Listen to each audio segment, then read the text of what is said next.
സുപ്രസിദ്ധ cinema താരം അനുശ്രീ ഇപ്പോൾ ഒട്ടേറെ ഉദ്ഘാടന ചടങ്ങുകളിലും എത്തുന്നുണ്ട്. അതിൽ മാത്രമല്ല മറ്റ് സാംസ്കാരിക പരിപാടികളിലും നാട്ടിലെ ഉത്സവങ്ങളിലുമൊക്കെ സജീവ സാന്നിധ്യമാണ് അനുശ്രീ എന്ന നടി. നിരവധി പേരാണ് തങ്ങളുടെ സ്ഥാപനം ഉദ്ഘാടനം ചെയ്യാനായി അനുശ്രീയെ ക്ഷണിക്കുന്നത്. ഇപ്പോഴത്തെ അനുശ്രീയുടെ മനസ്സിലെ ഒരു ചെറിയ നന്മ വെളിപ്പെടുന്ന വീഡിയോ ആണ് സോഷ്യൽ മീഡിയയിൽ വൈറലായി മാറുന്നത്. ആലപ്പുഴയിൽ ഒരു സ്ഥാപനം ഉദ്ഘാടനം ചെയ്യാനെത്തിയ അനുശ്രീ വേദിയിൽ നിന്ന് കരയുന്നതാണ് വീഡിയോയിലുള്ളത്. ഫുട്ബോൾ താരം IM വിജയൻ ഉൾപ്പെടെ പങ്കെടുത്ത പരിപാടിയിലാണ് അനുശ്രീ ഇങ്ങനെ കരഞ്ഞത്. ഒരു സ്ഥാപനത്തിന്റെ ഉദ്ഘാടനത്തോടനുബന്ധിച്ച് ഒരു നറുക്കെടുപ്പും ഉണ്ടായിരുന്നു. 10,000 രൂപയായിരുന്നു അതിന്റെ സമ്മാനം. അനുശ്രീ തന്നെയാണ് ആ നറുക്കെടുപ്പിൽ വിജയിയെ തെരഞ്ഞെടുത്തത്. അതിന് പിന്നാലെ ആങ്കർ നറുക്കെടുപ്പിൽ വിജയിച്ച നമ്പറും പേരും മൈക്കിലൂടെ അനൗൺസ് ചെയ്തു. എന്നാൽ നറുക്കെടുപ്പിൽ തനിക്കാണ് സമ്മാനം കിട്ടിയതെന്ന് തെറ്റിദ്ധരിച്ച് സദസ്സിൽ നിന്ന് ഒരു പ്രായമായ വ്യക്തി സ്റ്റേജിലേക്ക് കയറി വന്നു. അദ്ദേഹമാണെങ്കിൽ ഏറെ പ്രതീക്ഷയോടെയാണ് ആ വേദിയിലേക്ക് കടന്നു വന്നത്. ഏറെ പ്രയാസപ്പെട്ട് സ്റ്റേജിലേക്ക് കടന്നു വന്ന പ്രായമുള്ള മനുഷ്യനോട് അദ്ദേഹത്തിനല്ല സമ്മാനം കിട്ടിയെന്ന് അവതാരക പറഞ്ഞു മനസ്സിലാക്കുകയും ചെയ്തു. തനിക്കല്ല സമ്മാനം ലഭിച്ചതെന്ന് അറിയുമ്പോൾ അദ്ദേഹം നിരാശനാകുന്നു. തുടർന്ന് മറ്റുള്ളവരുടെ സഹായത്തോടെ മടങ്ങുകയും ചെയ്തു. അദ്ദേഹത്തിന്റെ ഈ അവസ്ഥ കണ്ടപ്പോൾ കണ്ണു നിറഞ്ഞ അനുശ്രീ വേദിക്ക് പിന്നിലേക്ക് പോയി കരയുന്നതാണ് പിന്നെ കണ്ടത്. ചില ചാനലുകൾ പകർത്തിയ വീഡിയോയിൽ അത് കാണാം. പിന്നീട് അദ്ദേഹത്തെ തിരഞ്ഞു പിടിച്ച അനുശ്രീ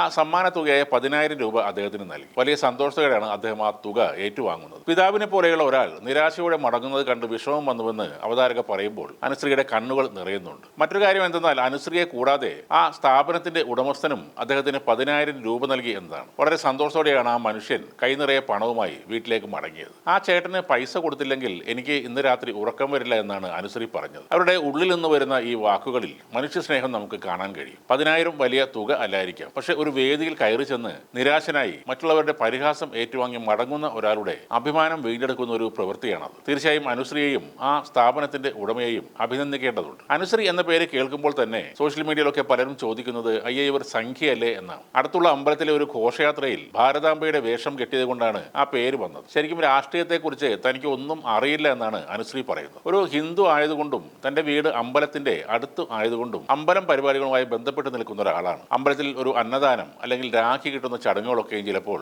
ABVP-കാരാവും ചെയ്യുന്നത്. അതിപ്പോൾ കോൺഗ്രസിൽ ചായവുള്ളവരായിരുന്നു ചെയ്തിരുന്നെങ്കിൽ അതിലായിപ്പോയേനെ, അല്ലെങ്കിൽ കമ്മ്യൂണിസ്റ്റ് പശ്ചാത്തലത്തിലുള്ള ആളുകളായിരുന്നു അത് ചെയ്തതെങ്കിൽ താൻ അതിലായിപ്പോയേനെ. ഞങ്ങളുടെ നാട്ടിൽ ഇത് ചെയ്യുന്നത് ABVP ആയതുകൊണ്ട് അങ്ങനെ ആയിപ്പോയി എന്നാണ് അനുശ്രീ പറയുന്നത്. ഭാരതാംബ മാത്രമല്ല രാധയും രുക്മിണിയും കൃഷ്ണനും ഒക്കെ ആയിട്ടുണ്ടെന്നും അനുശ്രീ പറഞ്ഞു. ഇനിയും എൻ്റെ അമ്പലത്തിന്റെ ഒരു കാര്യത്തിന് ഞാൻ ഫ്രീ ആയ സമയത്താണെങ്കിൽ ഇതൊക്കെ ഉറപ്പായും ചെയ്യും. എനിക്ക് രാഷ്ട്രീയമില്ല എന്നും അനുശ്രീ തീർത്തു പറയുന്നു.